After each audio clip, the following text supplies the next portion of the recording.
The time is 7:42 a.m. on August 17, 1943. The place, Doedorura Airfield, New Guinea. Technical Sergeant James McKenna crouched under the wing of a P-38 Lightning, watching his pilot, Lieutenant Robert Hayes, climb into the cockpit.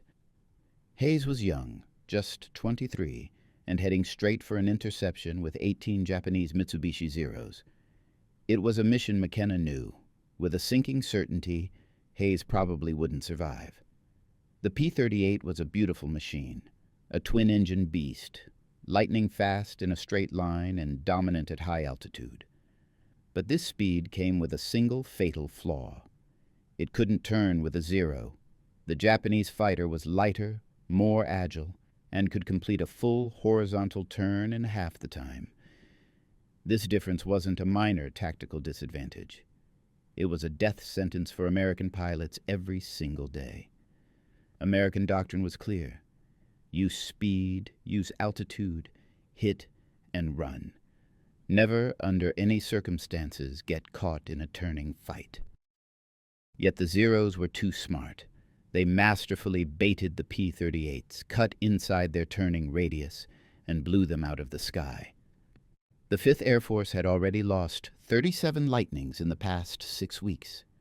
McKenna had watched too many good men, kids, really, take off with confidence and come back in boxes. The problem wasn't their flying.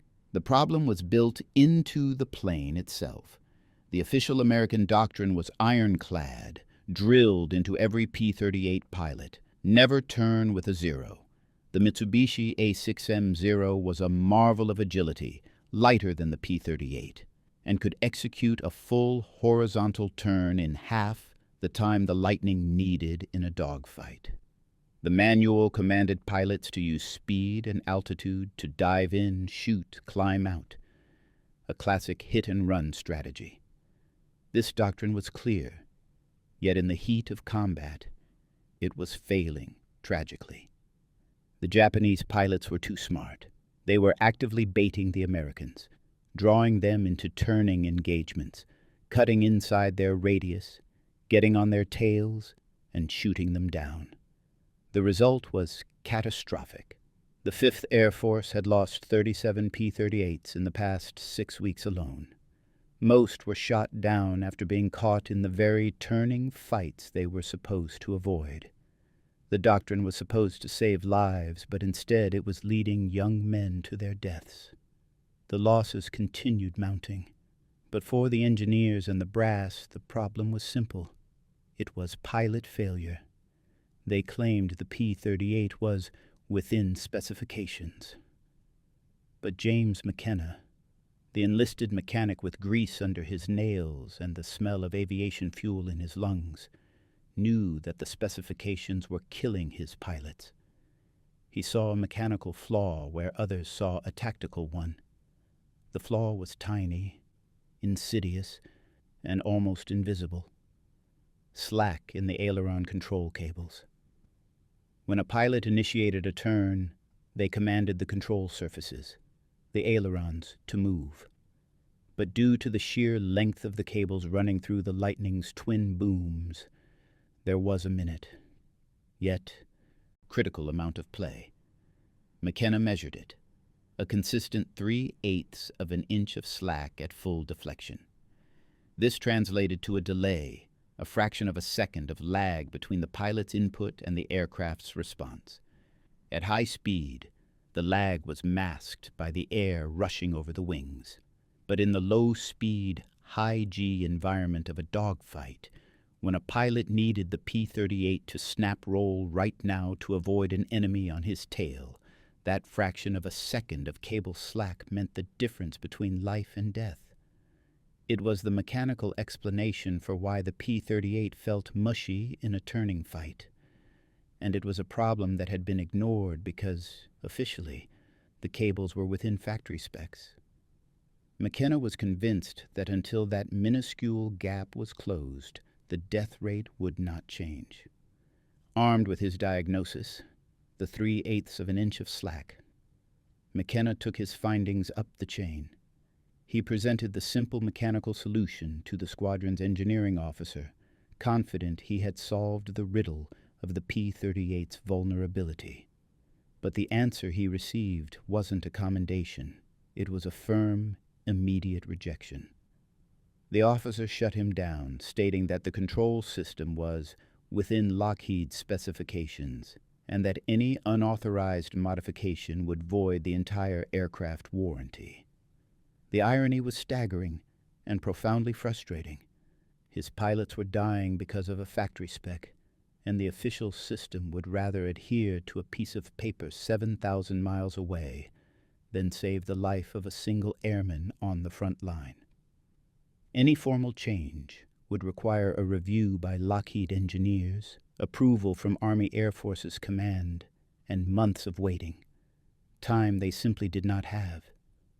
McKenna realized the enemy wasn't the Zero, it was the red tape. If the solution was going to happen, it wouldn't be by regulation. It would be an act of defiance.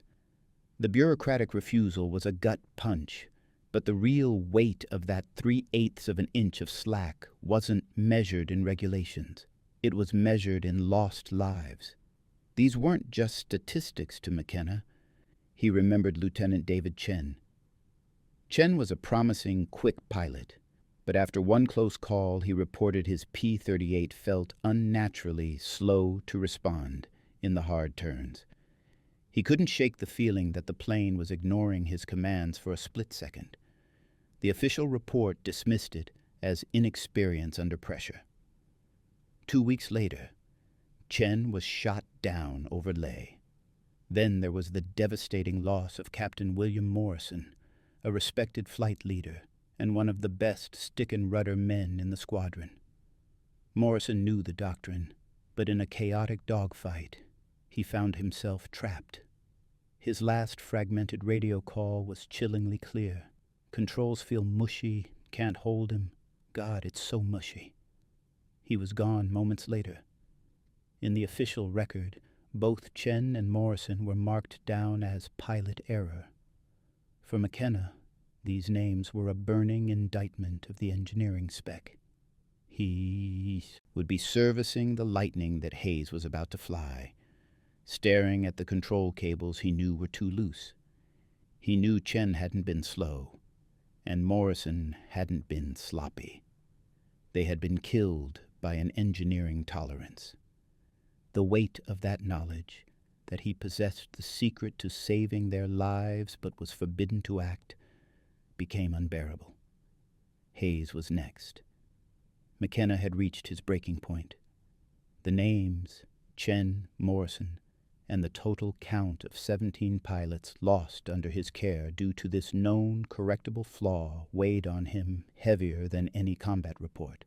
He was a mechanic, a man of solutions, and his hands were tied by a sheet of paper. The tension broke the morning Hayes approached him before his doomed flight.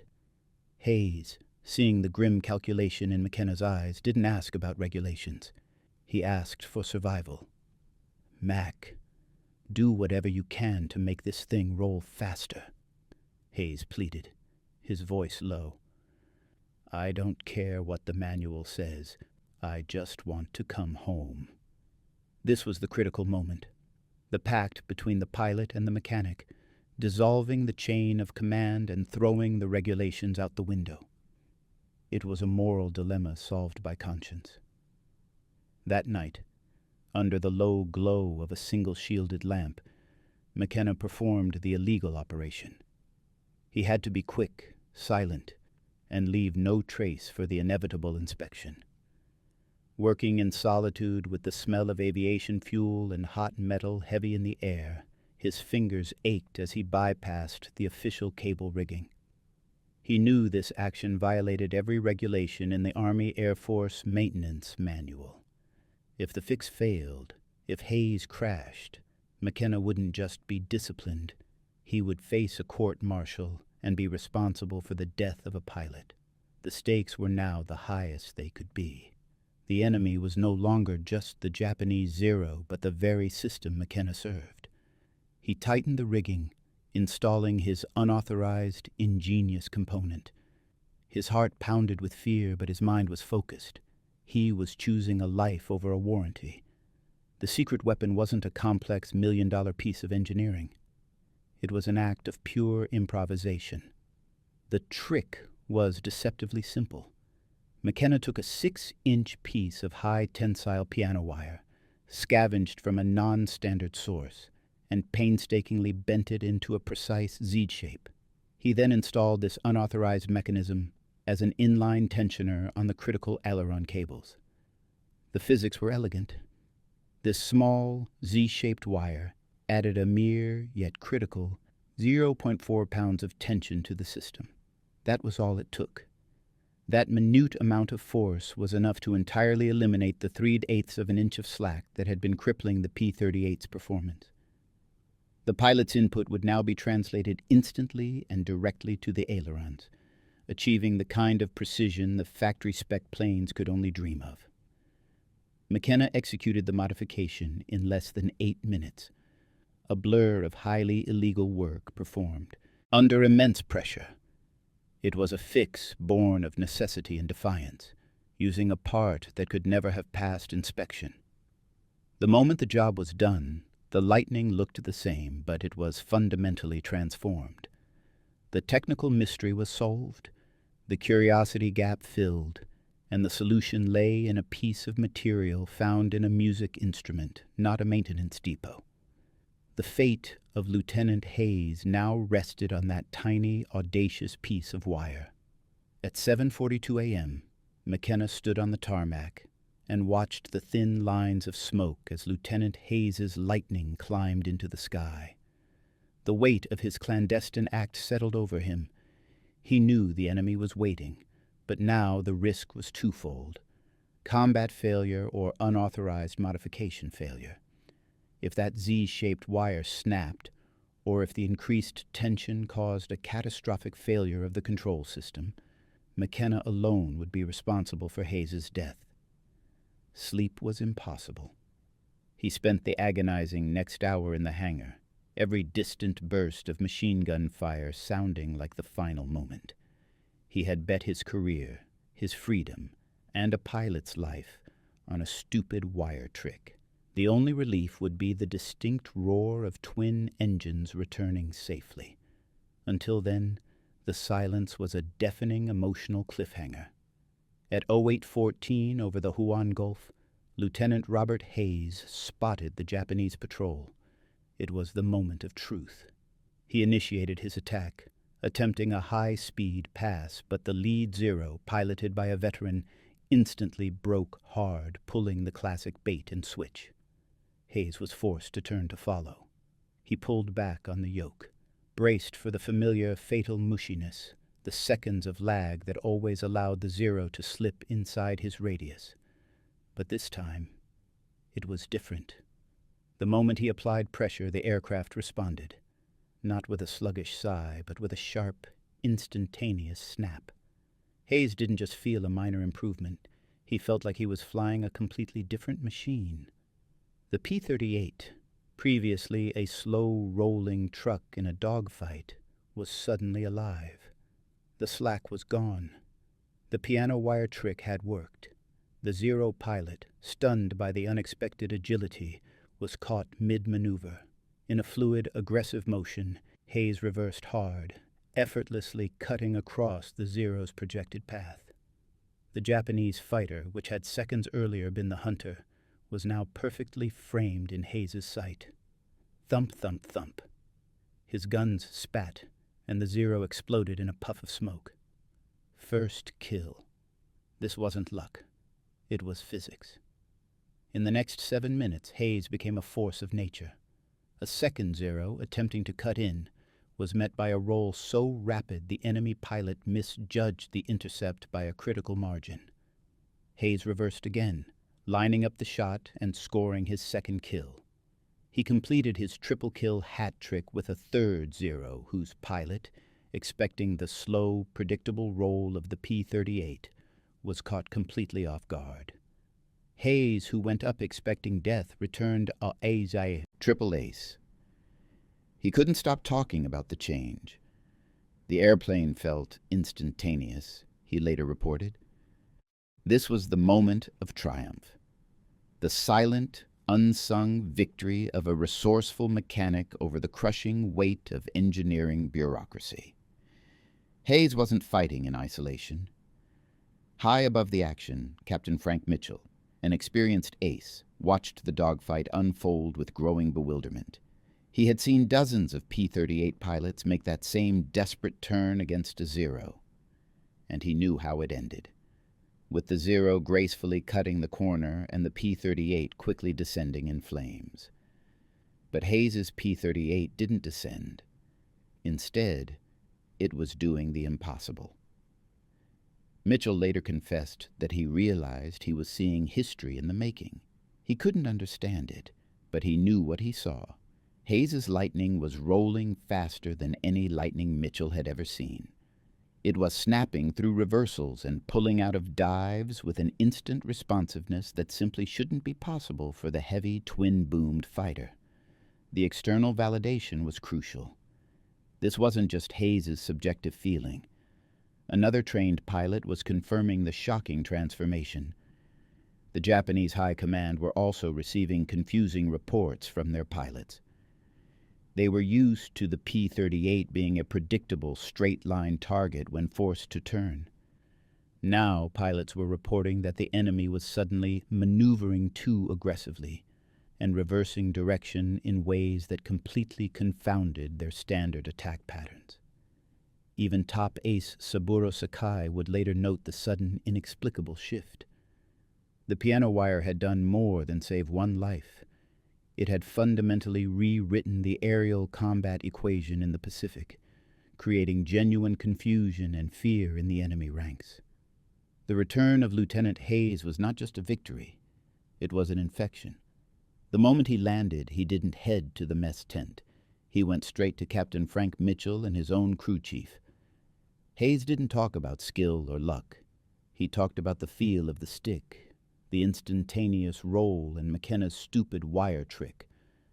The information spread like wildfire through the enlisted ranks, an underdog revolution fueled by the primal need to survive. Mitchell, now armed with external proof from the sky, immediately ordered his crew chief to replicate the modification. From that point, the adoption went mechanic to mechanic, a silent, unauthorized chain reaction. The pilots wanted it because it saved their lives. The mechanics provided it because they had watched too many friends die. This created a system of elaborate defiance. Crew chiefs became masters of evasion, learning to install the tensioners at night and quickly removing them before any official morning inspection.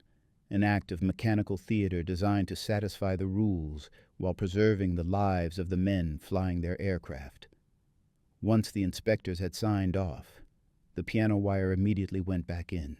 By early September, barely 2 weeks after McKenna's initial risk, dozens of P-38s in the 5th Air Force were operating outside of specification, flying faster, tighter, and safer than the engineers intended. This unauthorized underground fix tapped into the ultimate psychological trigger. FOMO, fear of missing out, on survival, ensuring no pilot would go up with a loose cable if their comrades were flying with the secret fix. The system had been defeated not by war, but by a handful of sergeants and a piece of wire. The sudden, radical shift in air combat dynamics did not go unnoticed by the enemy. While the American brass were still oblivious, the Imperial Japanese Naval Air Service knew something was desperately wrong. Their pilots, veterans who had fought the Allies since Pearl Harbor, were returning with confusing and alarming reports. The official intelligence from the 11th Air Fleet began to note that the P-38s were maneuvering too aggressively and performing unexpected tight reversals. Their trusted turning tactics, which relied on the P-38's predictable delay, were suddenly failing. The Americans were cheating physics. Imagine the frustration of a top ace like Saburo Sakai, a man who had perfected the art of dogfighting against American planes, only to find his trusted maneuvers suddenly yielding deadly results. He had exploited that 3/8 of an inch of slack for years. Now the P-38 was cutting the corner, catching him completely by surprise. The aircraft that was supposed to be a straight-line turkey was suddenly a viper. This was the ultimate external proof of McKenna's success. The ultimate validation of the piano wire wasn't the American kill report, but the confusion and fear of the most skilled enemy pilots. The simple, unauthorized fix had delivered a profound reversal of fortune, forcing the Japanese to question the fundamental capabilities of a plane they thought they had mastered. The anecdotal accounts and the enemy's confused reports soon coalesced into undeniable, cold, hard data. This was the definitive proof that the piano wire trick had worked, not just once, but as a systemic solution.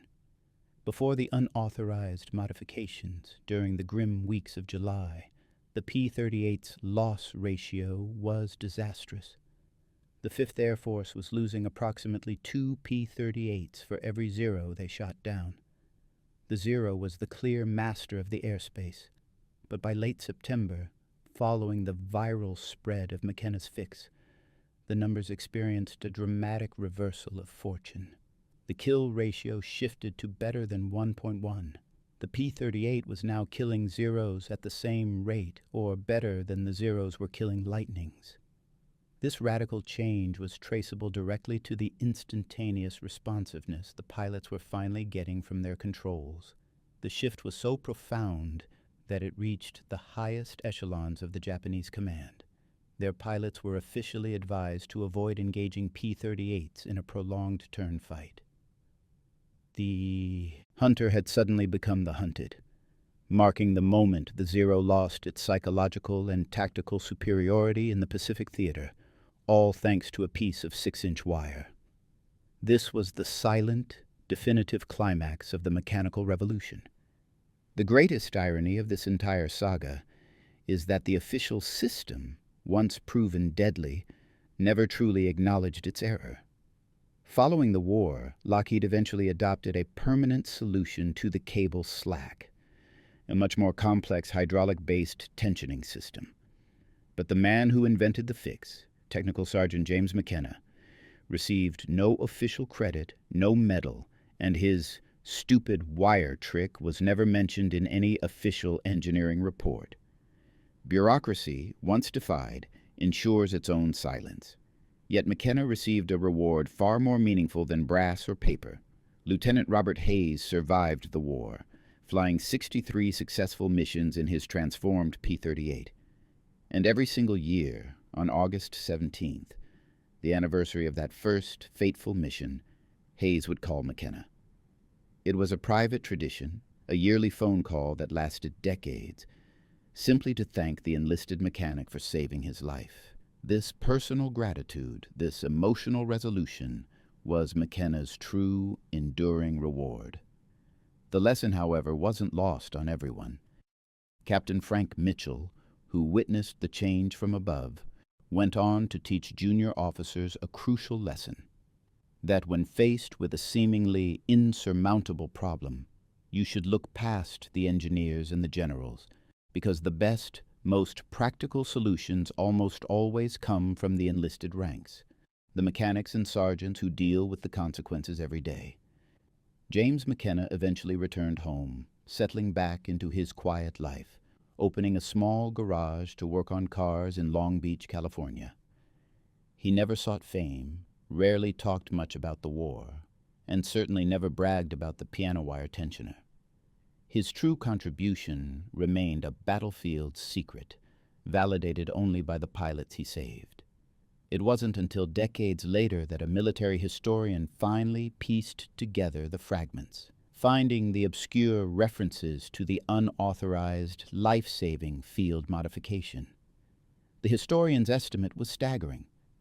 McKenna's stupid wire trick likely saved the lives of 80 to 100 P-38 pilots by shifting the balance of power. This is the final moral takeaway of the story. Innovation in war and in life rarely happens through official channels or committee meetings. It happens in the trenches, in the hangars, and in the hands of the people closest to the problem. It happens through the sergeants and mechanics who possess the clarity to see the solution and the courage to act, because they fundamentally understand that sometimes, to save lives, you simply don't wait for permission.